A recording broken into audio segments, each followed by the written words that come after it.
1,000 songs. And it goes right in my pocket. Failure of the future has to be a nation that is agile, that is innovative, that is creative. Welcome to Future Squared, the podcast all about innovation in the enterprise, brought to you and run by Collective Campus, an innovation hub based in Australia that works with companies to help them adopt the mindset, methodologies and tools to successfully explore new business models and disruptive innovation in an era of rapid change. For more information, go to www.collectivecamp.us. And without further ado, here's today's podcast. Welcome back to Future Squared, everyone. Today, I'll be bringing you Garrett Dunham. He's an entrepreneur, speaker, and startup advisor. He's founded 2 accelerators, including Pre-Backed, a reverse hackathon connecting corporates with startups. He's also been instrumental in helping establish the Singularity University Labs. His work has been featured in the New York Times, the NBC, Fast Company, Forbes, TechCrunch, and VentureBeat. So with that, it gives me great pleasure to bring you the Silicon Valley native, a lover of teaching people entrepreneurship, Garrett Dunham. Welcome to the show, Garrett. Thanks.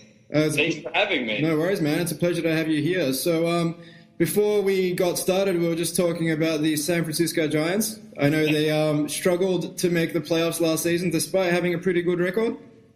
Yeah, they've won the World Series every other year, and one of my favorite tweets, maybe this is just because I'm a big fan, was I said, well, you can't go to a World Series parade every year, just every other year. Yeah. So I'm hoping for another every other year this year.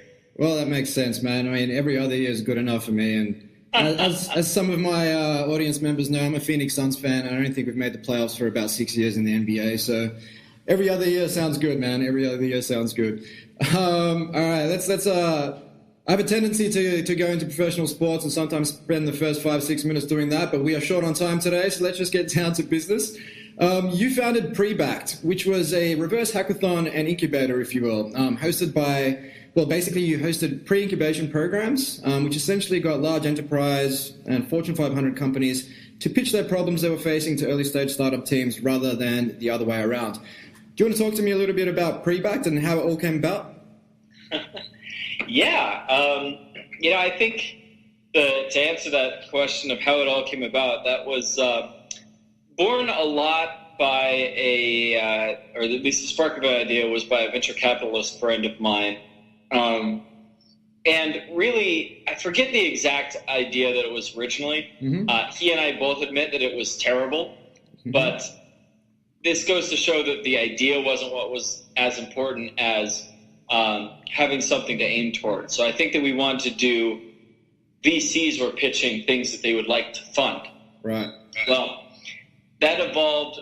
We actually ended up with a couple of corporate executives on that panel mm-hmm. who, when they came to Silicon Valley, their mind just absolutely was blown. They said, I don't know what I just saw, but I need to participate in this. Silicon Valley is way more innovative and interesting than I thought it would be. Mm-hmm. From there, we started just kicking around. Like, what are your needs? What are your problems? What are your challenges? And from there, it was pretty clear that, a lot of people in the startup world will say, big corporates, they're slow, they're stodgy, and just rip on them, right? Mm-hmm. And in fact, I was just sitting down with the founder of Health 2.0, which has got about 90 chapters across the globe, right before our meeting. And even he was saying that, innovation, like maybe we just source innovation. Well, a lot of the people that we'd work with, the corporations, and specifically the innovation teams within those, mm-hmm. they knew the players, right? It wasn't something special to be able to source a team faster. Mm. What was the secret sauce was that we would first source teams that were interested in those challenges and then help them to evolve into something that would actually be fundable. Right. And when I say fundable, I mean, have a product that their partner could buy. Yeah. So that was Pre-Backed. So it ended up turning into a bit of an accelerator, mm-hmm. Specifically focused on corporate contracts and helping to bridge that kind of divide of, hey, I've got 3 months to live, and you've got a 2-year procurement process. How can we meet in the middle? Yeah, that's a funny one. And, we've worked with companies who engage us for the purposes of moving quicker, but then we have to deal with like a 2 or 3 month procurement process just to get an engagement letter over the line, by which point the world's moved on. Today things move so quickly, and it is a bit of a dance trying to get corporates to work with startups. But you mentioned something interesting there about finding teams who, I suppose are quite interested in the challenge. It's not enough to just say, okay, we've got a problem, let's find some people to solve that problem, but finding the right fit of people who are naturally, they're quite inquisitive and they're very interested about this particular challenge. Maybe it means something to them. As you appreciate people in the startup world, you need resilience, you need passion. Otherwise, money's not enough. It's not going to keep you motivated or determined over a period of 2 to 3 years to get to that traction, right? So, what kind of work did you do to help identify the best fit people for these challenges? I cheated, in all honesty. What I did was we would actually take these challenges, and our sourcing was based on them. So we said, like one of them would be falls in hospitals. It falls within the hospital walls, is over $1 billion problem in the United States. Mm-hmm. Healthcare in the United States is just absurd. Yeah. Just the bed source is almost $1 billion problem. It's ridiculous. Yeah. But we would literally start there and say, look, this is the problem. Mm-hmm. And if you have a solution, or if you have an interest, or you think that your technology could end up evolving that way, mm-hmm. Then apply. And apply to a challenge. Don't apply, open. And in fact, we didn't have a way that you could apply openly. It's like, hey, what challenge fascinates you?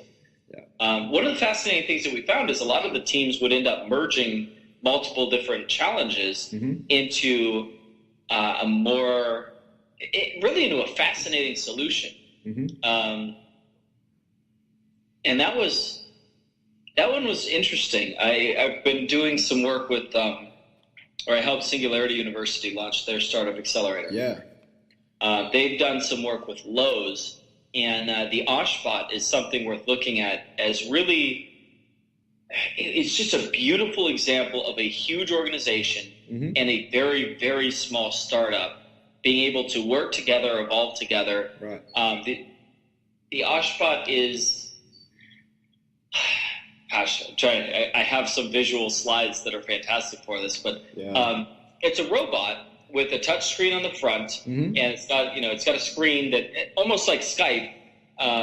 You can see someone talking, mm-hmm. but it's all artificial intelligence. Well, you can ask it, hey, we need screws, we need whatever, and it will take you to that section. It's mm-hmm. cool enough, right? So it's like having a robotic assistant in the shop. Yeah. But some of the things that I found fascinating in this is that by working together with the Lowe's innovation team, mm-hmm. I wish I could remember what their company name is right off the top of my head. But the team that made the Oshbot, they ended up figuring out, well, wait, if we have a screen on the back, mm-hmm. then we could deliver ads at precisely where the items were. Right. So as we're walking to your items, we could actually deliver the ads. Mm-hmm. And then the most fascinating thing is that in the middle of the night, when there's nobody around, Oshbot is doing inventory control, scanning up and down the aisles and seeing how much inventory is available mm-hmm. and how much needs to be restocked in the morning. Was there any theft, things like that. But those were key insights that were found by working together openly. Instead of the startup saying, hey, we've got this screen on wheels that will be your new greeter. Yeah. They said, look, here's where we're starting, but what is the use case? How can we, what's useful? Mm. And really cool insights came out of that. Right. That's interesting. And on the procurement sort of side with the Oshbot, how long did it take for the team to go from, concept to, say, the first prototype?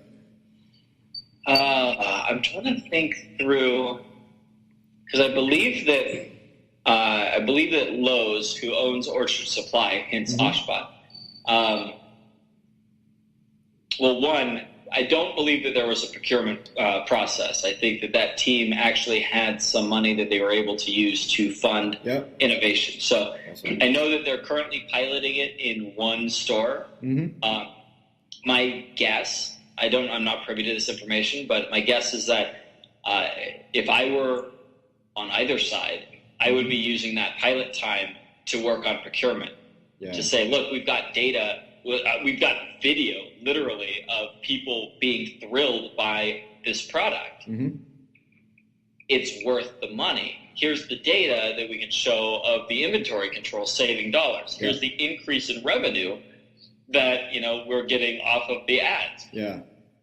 And that's very important, because what we're still seeing in a lot of organizations is, we run an idea contest, we get 100 ideas, and then we have senior management select what they think the best ideas are based on what they think the best ideas are, right? Whereas taking this approach, you've actually got validated learnings. You've got the inventory stock control, you've got videos of excited customers.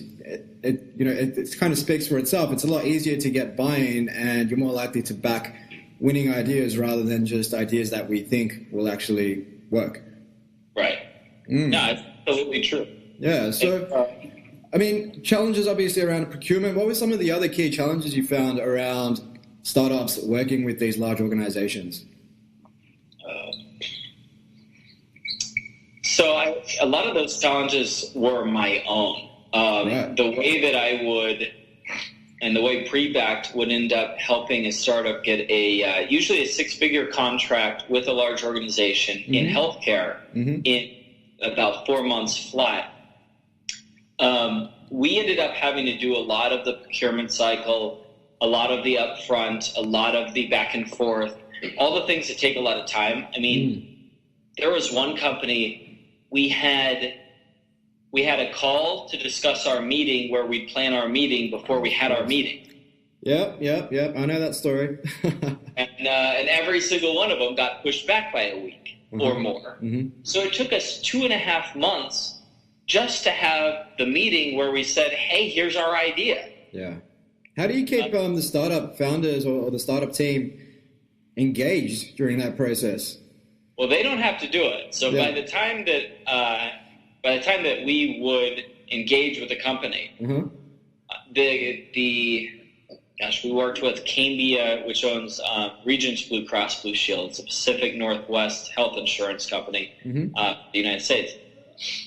And by the time we engaged, their senior vice president of government services, literally running a third of the entire business of the company, about $1 billion in revenue, she was on calls weekly with these startups and several people within her organization. And later on, she would make connections to other people in the organization. Yep. But I would say one key takeaway from our conversation is without that senior executive who's really bought in, we had unbelievable amounts of problems unless somebody who, preferably has P&L responsibilities, is very high up, very well liked in the organization. Once Lisa, her name's Lisa Brubaker, one of the most amazing executives I've ever met.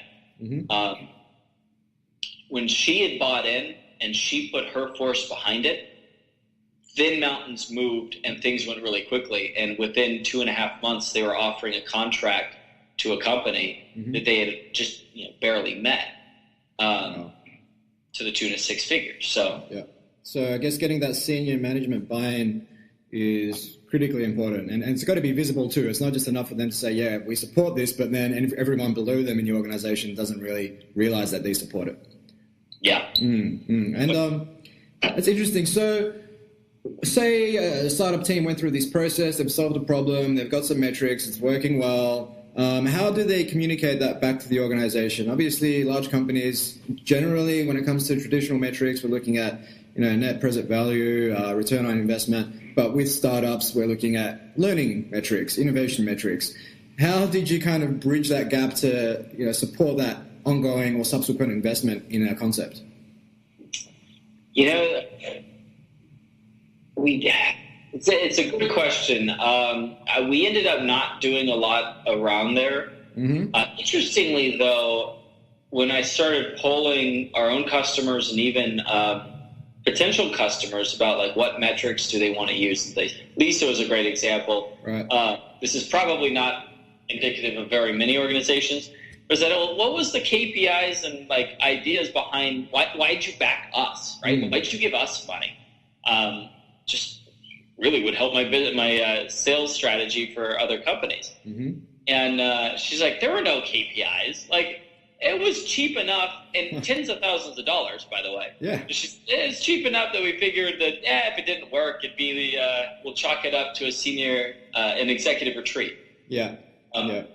And then for the startups, I was actually surprised when several organizations said, we really don't want them trying to pitch, their KPIs and their ROIs and all this stuff to us because we know that they're BS. Yeah. We know that they're not going to be real.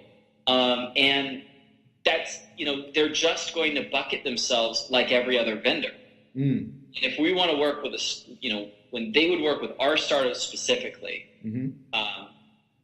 the whole idea was we are going to help tailor a company to our specific needs so we can give them a ton of money as a customer.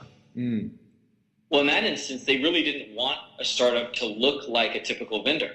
Right. Because once you did, it's like, oh, well, this company has no revenue. This company has 5 people. This is insane. Yeah. Just kill it. Yep. And the corporate antibodies would just slaughter it. So they actually asked not for, to not have metrics.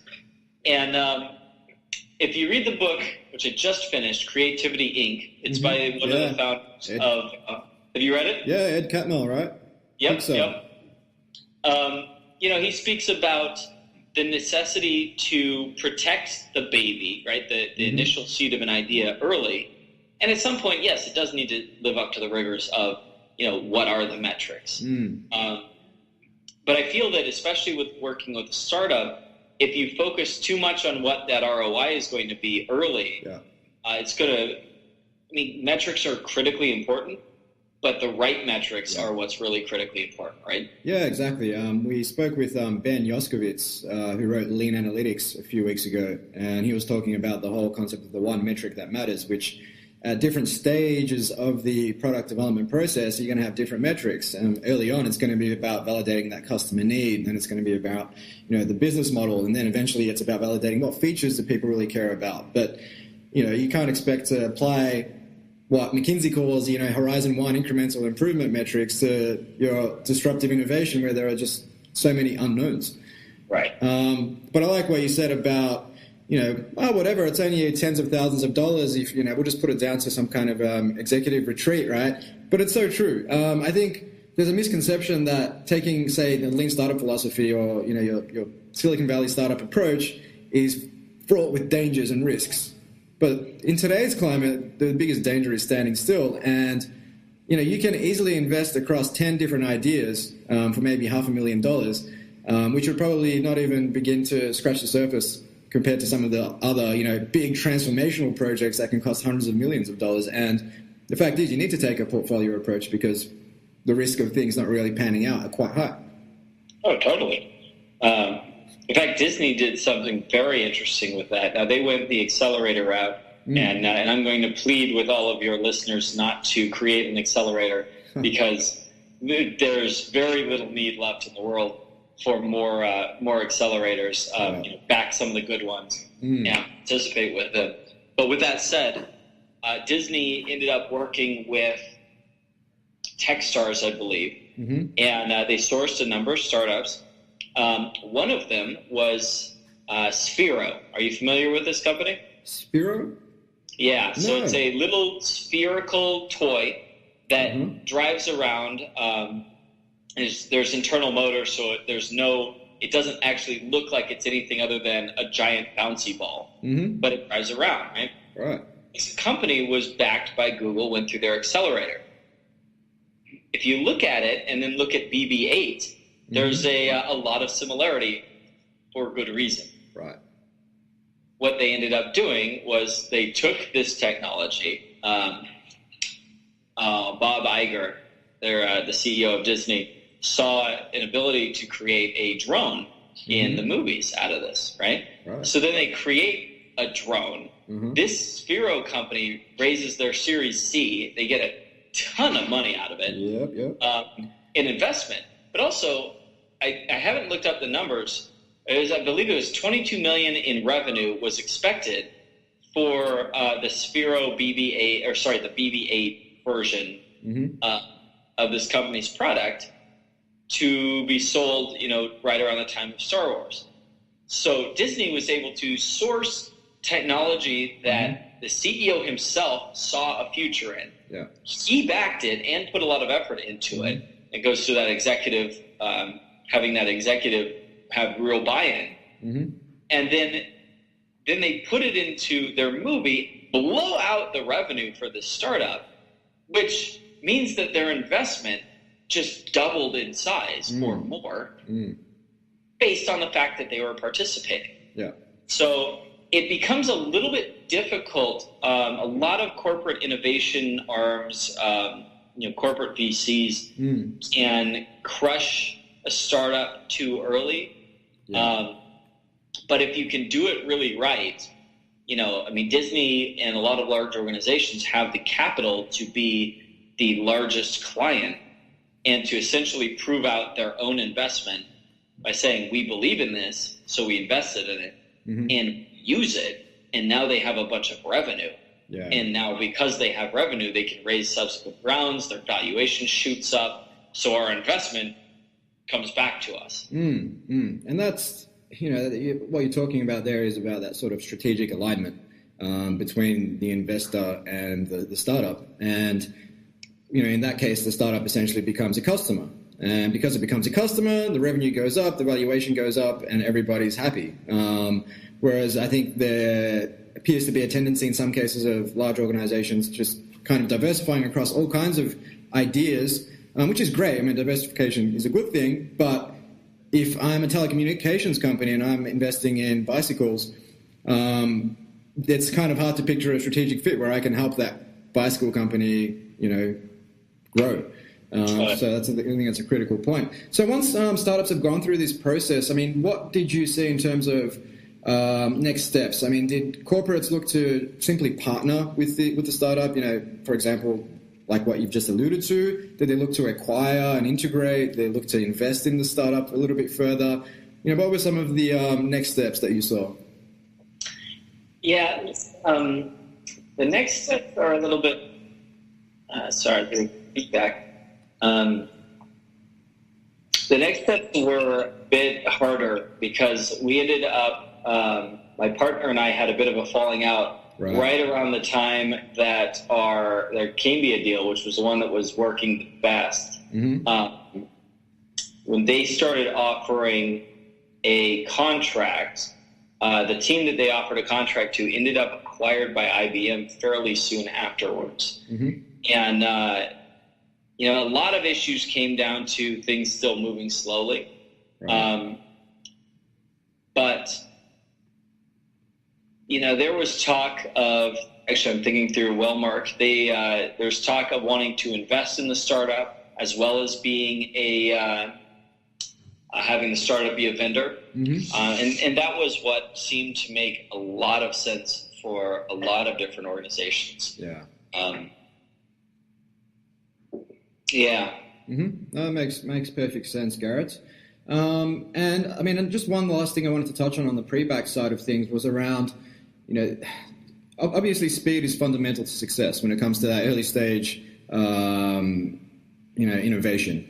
And so how critical is it, in your opinion, that large companies who perhaps do have that slow-moving sort of bureaucracy engage with startups rather than your traditional incumbents when they're looking to develop new products? Oh boy! I actually tell startups now that they should stay away from large organizations. Okay. And that's mostly because very few of them have, very few that I've seen have had the culture and the ability to move fast enough. To put yourself in a startup shoes, you've got 3 months of money left in your bank account. Yeah. You have nothing coming in. Yeah. You're working 100+ hours a week. Yeah. And you're not exactly sure if you're going to survive or not. Mm-hmm. You've got option A, which is go after things that might take a month, go after companies that might take a month to make a decision mm-hmm. and to give you small amounts of revenue to keep you going. Mm-hmm.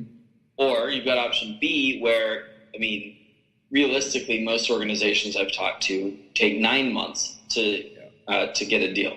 Mm-hmm. But let's say it takes only 3. Well, do you go after the one that if it works, you've got enough money for the next 3 years, mm-hmm. but if it doesn't, you're dead? Or do you go after the ones that, that make more sense? So I think really a large organization needs to look pretty introspectively. And I mean, the bulk of what I would do mm-hmm. was really for pre-backed. It was really around laying that foundation, getting the right people in the room, getting them ready, making sure everybody was ready to move quickly, having a nice framework where, collaboration could happen, and then just going for it. Yeah. If you can't do that, you are not ready to talk to a startup. You're more likely to kill them than to help them. Yeah. And that doesn't really benefit anyone, right? Well, 100%, man. And I think we touched on this before the call. You need that alignment of values. If I'm a corporate employee, chances are I've got a pretty comfortable paycheck. It comes in every week. My hunger levels aren't as high. My desire, my drive may not be as high as someone who has, say, 3 months runway, living on absolute minimum and working 14 hours a day. And you've got this dream that you just need to make happen. Otherwise, your business closes its doors. And so it's important that, I suppose, like you've alluded to, that startups understand corporates, but corporates also understand startups if they are to engage with them and actually come up with some sort of valuable outcomes. Yeah, I agree. And I should say that there are a lot of organizations where people are very driven. Large organizations where they are very driven. Mm-hmm. I'm working at Singularity. It really helped shape my view coming from startup land of these big, stodgy, slow-moving beasts. It's not as true as I thought. Yeah. And in fact, to a large degree, it's, you got a lot of driven people. Sometimes the bureaucracy can stifle it. Mm-hmm. Sometimes, egos. Sometimes I'm not sure. I've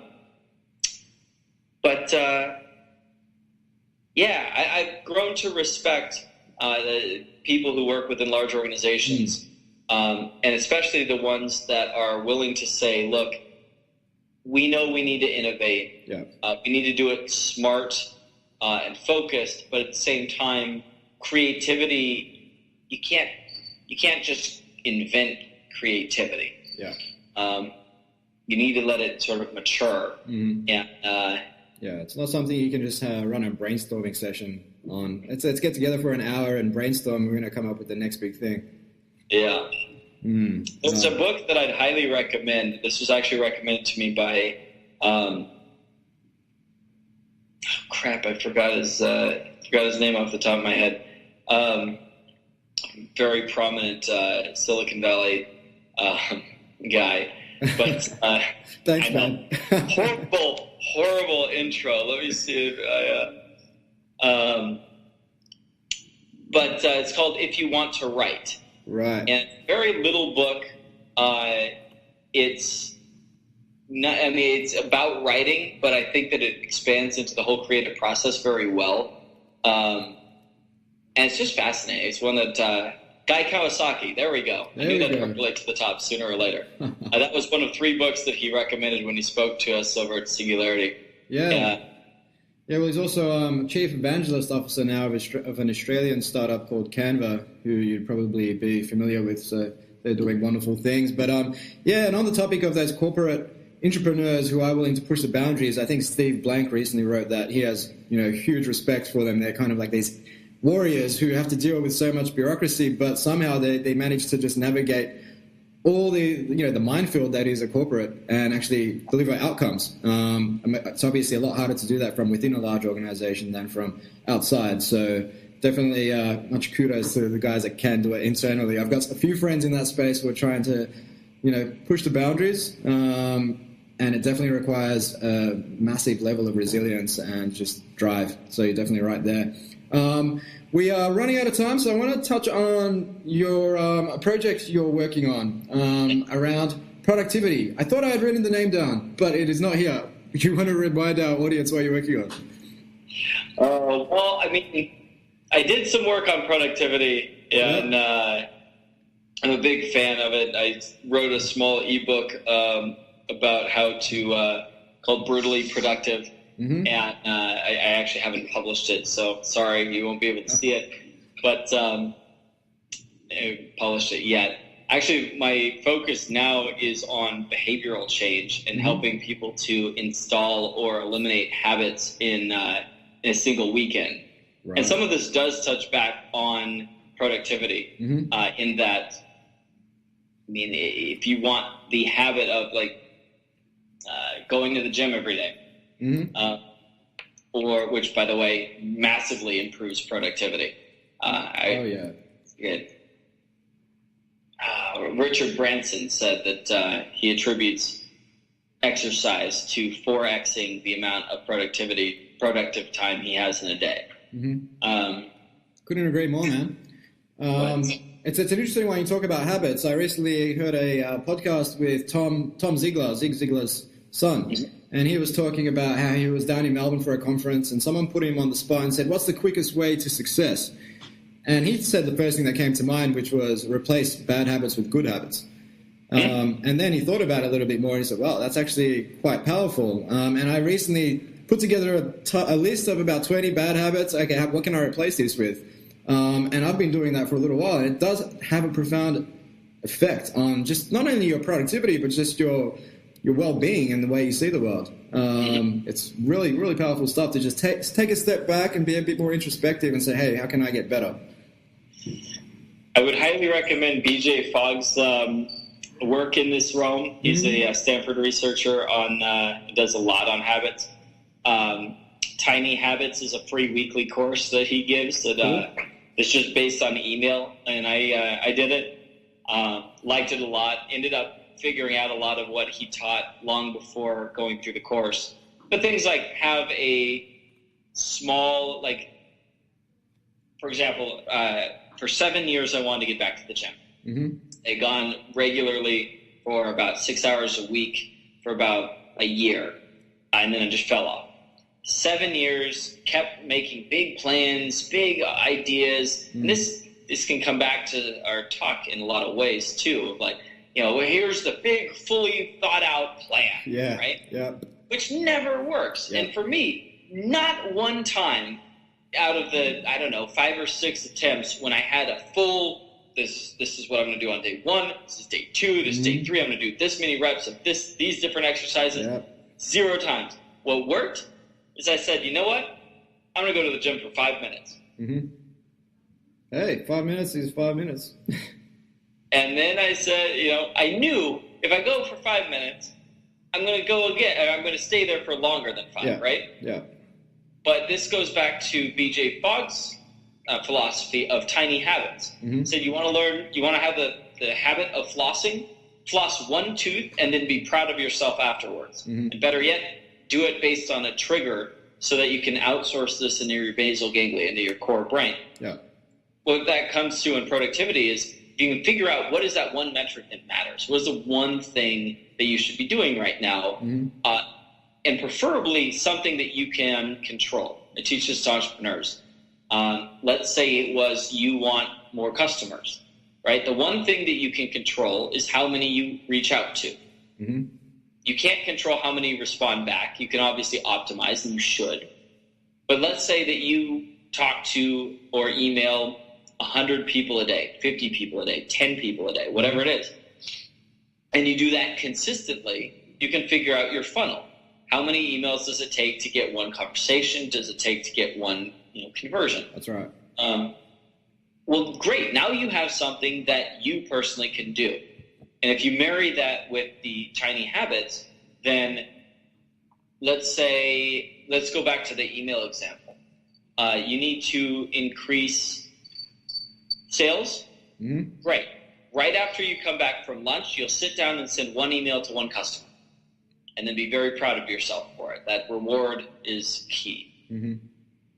Over time, that becomes outsourced, right? You know the one thing that you need to do. Sadly, I'm trying to think of how to apply this to a larger organization, and because I don't have the experience working in larger organizations, it's a little tougher for me to empathize. But it's the same thing, right? Like, realistically, will sending out, responding to 10 emails progress your career as much as putting forth a thoughtful memo on how you can improve a process or how you can grow revenue or what have you? Yeah. It's that whole urgent v important thing, right? Going back to Stephen Covey, 7 Habits of Highly Effective People. We spend too much time focusing on what's urgent, what needs to be done right now, and not stepping back and focusing on the important stuff that will help us get better and deliver better outcomes. So we have 3 minutes before my next podcast guest this morning, Garrett. So what I want to wrap up with is 3 questions that I ask all my guests about, so 2 hypotheticals and 1 on lifestyle design. And we've sort of touched on lifestyle design now, but firstly, I want to ask you, and pretend you're not an entrepreneur and you have to work for a company. So if you could work for a company at any stage of their company life cycle, who would it be and why? IDEO. Awesome. Like it. Why? Because I've been a little disenchanted with them more lately, but in terms of their mission and what they do, I just love the cutting edge of innovation. So IDEO fascinates me. Makes perfect sense for me, man. Second question is, if you could ask anyone a question, dead or alive, who would it be and what would you ask? Oh. Well, this is probably going to be a trite answer, but I think I'd ask Abraham Lincoln. And he is famous for putting together a team that of 8 players who all did not get along very well. And I would love to know, what was it like to be part of that team, and how did he keep them as a cohesive unit? Great answer. And I think that definitely applies to corporate teams who are looking to get marketing, finance, sales, product, all to speak the same language. And I think you're the 4th guy who's said Abraham Lincoln, so seems to be a common thread. And finally, lifestyle design. So I like to ask people how they keep on top of their games. Do they have any rituals, any routines? And obviously you go to the gym. Is there anything else you do to kind of stay on top of your game? I've outsourced most of it to the basal ganglia. In the morning, I get up at 5:15 a.m. I am not a morning person at all. Right. In fact, I jokingly say I'm stupid until about 10 or 11. But I use my alarm as a trigger, jump out of bed, and immediately start running through my routine. And by the time that I come conscious, I'm halfway done with my morning routine, and it's like, oh, well, great. I can almost go to work now. Fantastic, man. Look, great answers. Great podcast. Enjoyed talking to you today. Unfortunately, I have to go, but I would have loved to have gone for another 15, 20 minutes. But that is the nature of the game today. So where can our audience go to find out a little bit more about you, Garrett? GarrettDunham.com, 2 R's, T's. Yep. You can find out about me, or urgeless.com, and you can find out about how we're using VR to tackle porn addiction. Well, fantastic. I look forward to reading about that. I will also put that in the show notes for all our listeners. Otherwise, thanks again, man. Enjoy your night. All right, you too. Take care. Thanks. Cheers. Well, I hope you all enjoyed that chat with Garrett Dunham. I had a great time chatting to him about all things corporate innovation, startups, and also lifestyle design towards the end there. If you're looking to find out a little bit more about our podcast or about Collective Campus, you can do so at collectivecamp.us. If you're enjoying our podcast, it would mean so much to the team here if you would like, share, or subscribe, or all 3 if you really want to, if you're a massive advocate, on either iTunes, Stitcher, or SoundCloud. Don't forget, we've recently released the Innovation Manager's Handbook, which you can also download for free at theinnovationmanagershandbook.com. Until next time, Future Squared out.